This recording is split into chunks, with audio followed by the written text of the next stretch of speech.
నువ్వు వైజాగ్లో నన్ను ఆపాలనుకుంటే నా సత్తా చూపిస్తా. నువ్వు ఆంధ్రప్రదేశ్ బార్డర్లో నన్ను ఆపితే నెట్టుకొని బద్దలు కొట్టుకొని ముందుకు వస్తే నేను నోటితో మాట్లాడను, నడిచి చూపిస్తా.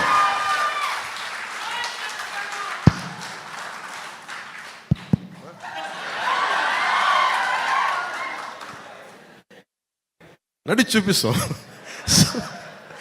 ఇదేంటంటే ఇది వ్యూహం నాకు వదిలేయమని చెప్పాను అందరినీ. టీడీపీ, జనసేన, భారతీయ జనతా పార్టీ నాయకుల ఆశీస్సులు ఉండాలి. ఈ అలయన్స్ కోసం నేనేదో నాకు మెచ్చి మేకతోలు కప్తాను, నేను చేయలే. ఆంధ్రప్రదేశ్ అప్పుల్లో కూరుకుపోయిన ఆంధ్రప్రదేశ్కి, అభివృద్ధికి దూరంగా ఉన్న ఆంధ్రప్రదేశ్కి, ఇది ఈ క్రిమినాలిటీ పెరిగిపోయిన ఆంధ్రప్రదేశ్ని రక్షించుకోవాల్సిన అవసరం ఉంది.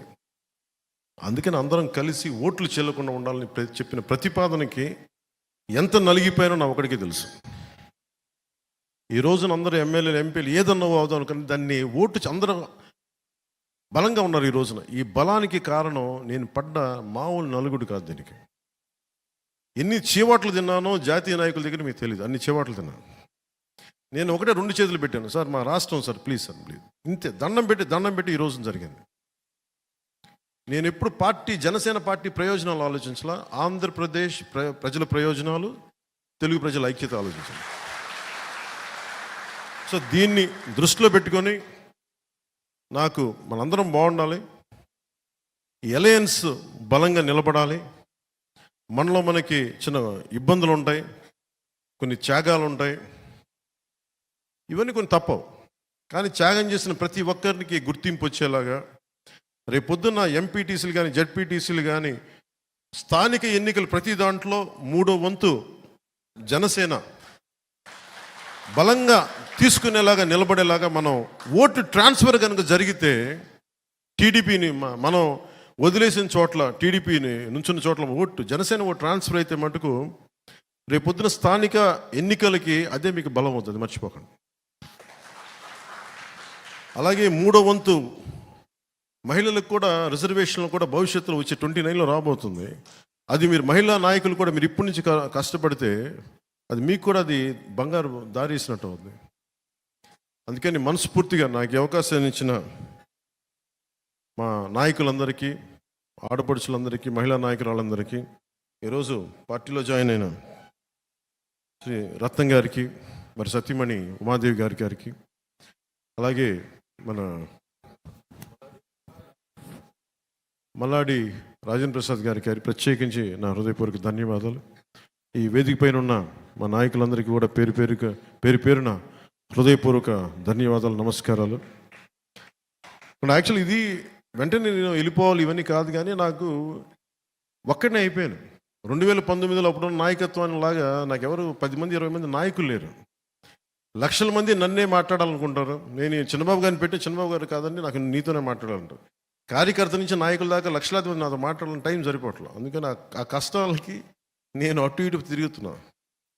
అందుకే మొన్న నుంచి రావాలని ఏం లేదు, భీమవరం తిరగాలి, భీమవరంకి రావాలి, అన్నీ ఉన్నాయి. కానీ ఏం వేసినా కానీ వైసీపీ వ్యతిరేక ఓటు చెల్లకుండా ఉండాలంటే దాని మీద చేసిన కసరత్తు కొంతకాలం భీమవరానికి దూరం పెట్టింది, అంతే. అలాగే ఇక్కడ ఉండే స్థానిక వైసీపీ నాయకులు కూడా మన వాళ్ళు ఇబ్బంది పెడతారేమో వస్తే ఇవన్నీ దృష్టిలో పెట్టుకొని, ఒక్కటి జనసేన తెలుగుదేశం ప్రభుత్వం వచ్చిన వెంటనే లా అండ్ ఆర్డర్ సిచ్యువేషన్ మటుకు చాలా చాలా చాలా బలంగా, ఫాల్స్ కేసులు పెట్టినా, ఎలాంటి దౌర్జన్యాలు చేసినా అందరినీ తగు రీతిలో గుర్తించుకుంటాం. భవిష్యత్తులో ఇప్పుడు చేసిన ప్రతిదీ కూడా సరైన విధంగా దాని సరైన రీతిలో స్పందిస్తుంది. దాని గురించి ఏది మర్చిపోలేదు. గతంలో జరిగిన పరిస్థితుల్ని చక్కబెడతాం, సరిదిద్దుతాం, మేము మర్చిపోం. మీరు స్థానికంగా ఏ వైసీపీ ఎమ్మెల్యేని, భీమవరం కదా ఎక్కడున్నా కానీ భయపడకుండా మనము తెలుగుదేశం, భారతీయ జనతా పార్టీ కలిసి వచ్చిన ఈ రోజున ఏ వైసీపీ శక్తి ఆపలేదు మనల్ని. ఎదురదు ఒక్కళ్ళమే ఉన్నప్పుడే మనల్ని వైసీపీ వాళ్ళు ఏం చేయలేదు. ఇంతమంది కలిసి, ముగ్గురు కలిసి ఏం చేయగలరు? మనం ఒక్కళ్ళం బ్యారికేడ్లని తన్నుకుంటా ముందుకెళ్ళాం.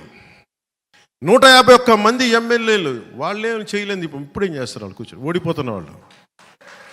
వాళ్ళ ప్రభుత్వం ఓడిపోతుంది, దానికి సిద్ధంగా ఉన్నారు వాళ్ళు. మనం గెలుస్తున్నాం, గెలిచి తీరుతున్నాం, ప్రభుత్వాన్ని స్థాపిస్తున్నాం. జై జనసేన, జై హింద్.